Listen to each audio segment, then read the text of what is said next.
থাকতে হবে তোমায় ছাড়া কথা ছিল না, আজ ভেতর ঘরে ধোঁয়া থাকে, তুমি থাকো। আমার ছোট্ট একটা ডায়েরি ছিল অনেক ভালোবাসা, আজ ধুলোয় জমে গেছে সেই ডায়েরির পুরো কথা।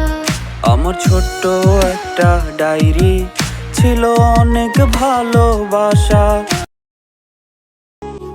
ড্রাইভার সাহেব, অনেক তো বাম্পারে বাম্পারে খেললেন, এখন না হয় আমার কথা চিন্তা করে গাড়িটা আস্তে ধীরে চালাইয়েন। গাড়িটা বেইমানি করলে সোজা চলে যাব না ফেরার দেশে, কিন্তু তোমাকে তো ভয় হয়, কারণ তুমি বেইমানি করলে আমাকে যে মরতে হবে তিলে তিলে।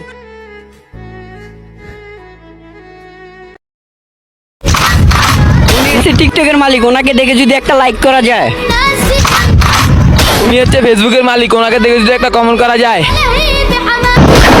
আর উনি হচ্ছেন পুরো পৃথিবীর মালিক, ওনাকে দেখে কি একটা শেয়ার দেওয়া যাবে না?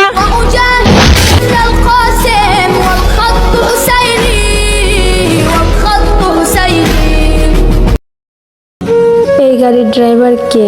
জি আমি ম্যাডাম, বলেন। এত ছোট বয়সে কি কেউ ড্রাইভার হওয়া সম্ভব? ম্যাডাম, গরিব ঘরে জন্ম আমার, নুন আনতে পান্তা ফুরাই, পড়ালেখা করা হয়নি, খুবই অল্প বয়সে মোটর লাইনে এসে রোদে পুড়ে বৃষ্টিতে ভিজে হেল্পারি করে ড্রাইভার হয়েছি, আর পেটে খিদা থাকলে সবই সম্ভব। আচ্ছা, তোমার কে কে আছে?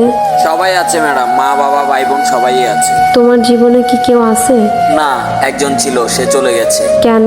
প্রথম দোষ, পেশায় আমি ড্রাইভার। দ্বিতীয় দোষ, আমি গরিব। এমন কিছু অপরাধ দেখিয়ে সে কোনো এক প্রতিষ্ঠিত ছেলের জীবন সঙ্গী হয়ে গেছে। আর কাউকে কি আনোনি লাইফে? ড্রাইভার নামের জ্যান্ত লাশগুলোর কি আবার লাইফ থাকে? পরিবারের মুখে হাসি আর ওই বেমান নারীর দেওয়া আঘাত, সব মিলিয়ে এখনো যে বেঁচে আছি, এটাই তো অনেক। যাই হোক, আপনি কি, আপনি এত প্রশ্ন করতেছেন কেন? কেউ না, তবে কেউ হতে চাই, যদি একটু সুযোগ দেন। ড্রাইভারদের কষ্টের কথা শুনে হয়তোবা মায়া লাগতে পারে, কিন্তু কেউ কখনো তাদেরকে মন। আমি শান্তি খুঁজি, আর দুঃখ আমারে খুঁজে।